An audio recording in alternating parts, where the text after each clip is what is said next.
welcome to the Startup Grind.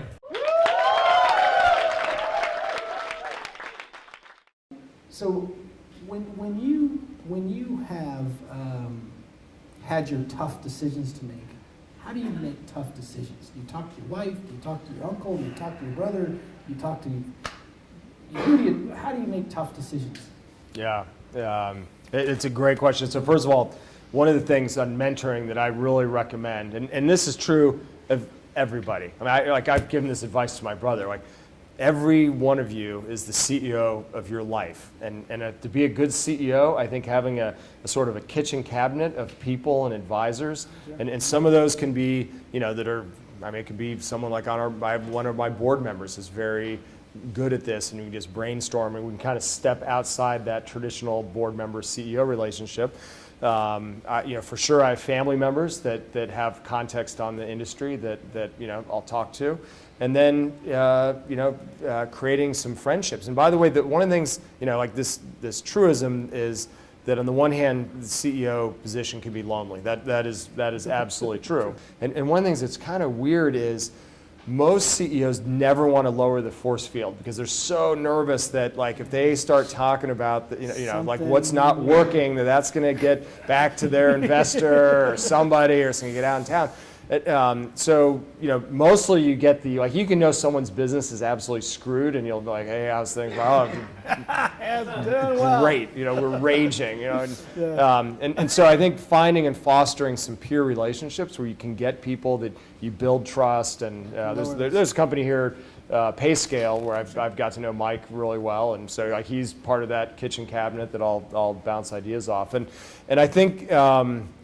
At times, being willing to, like I said, most of the times in business you want to go really fast. Those tough decisions, that's sometimes worth slowing down a beat, running things by people that you trust, and almost always your decision will be better informed. The last thing I'll say is deeply trust your gut instinct. There is an algorithm around that, and if I think about my mistakes as a leader, it's when I've gotten talked out of something that I've felt very strongly. So. Yeah, so do not let yourself get talked out of. Get different perspectives, be informed by it. If something feels right, follow it, but trust yourself. And the people that put you in whatever position you're in, they're investing in that algorithm that you've developed, which is kind of your gut, if you will. Yeah.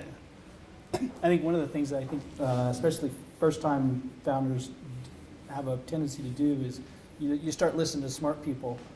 Right? To start listening to smart people, and Barry or I we only see what we see. We don't know what you know. You're probably an expert in whatever you're doing, so we don't know that. We don't know what you know. So we may say, hey, I would take a left. And you're like, that's not right. You should be taking a right here, right? And so you have to, as a founder, trust your gut and knowledge just enough to say, I know this, and you still have to be able to smart enough to say, I'm wrong. And that's the hard part. That's the maturity comes in, is like you start to realize, like, yeah, I know I should be going right, but why doesn't it feel right? And your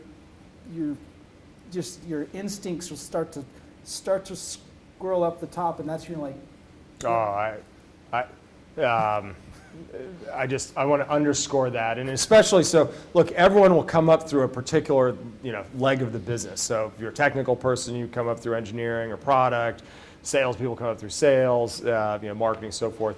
And so when you're when you're CEO, you're CEO of all of it, right? You're not CEO of the thing that you are an expert in, and so it's very easy to let smart people in those other areas, sort of talk you out of it. And what I'd say is, first and foremost, there's a lot of people issues across. It is most of the things you're going to deal with as a leader is people stuff, and trust yourself even on something that you may not have grown up, but don't get talked out of that. It doesn't mean that you don't have to invest and spend extra time learning some of the craft in other areas, but absolutely. Trust yourself.